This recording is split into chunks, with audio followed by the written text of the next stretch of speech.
السلام علیکم، آپ دیکھ رہے ہیں ہورائزن نیوز ایچ ڈی۔ خبر شامل کرتے ہیں ساہیوال سے۔ پولیس تھانہ شاہکوٹ کی کارروائی، شراب فروش گرفتار، 145 لیٹر شراب دیسی، 140 لیٹر لہن، 2 عدد چالو بھٹیاں برآمد۔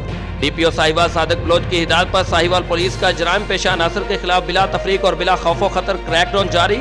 ایس ایچ او تھانہ شاہکوٹ ملک غلام عباس نے ہمراہ ٹیم کارروائی کرتے ہوئے منشیات فروش ملزم خالد سے 60 لیٹر شراب، ماں 80 لیٹر لہن، 1 عدد چالو بھٹی، ملزم علی شیر سے شراب دیسی 80 لیٹر لہن، 60 لیٹر ماں چالو بھٹی برآمد کر لی اور ملزم امتیاز سے شراب دیسی 5 لیٹر برآمد کر کے مقدمات درج کر لیے۔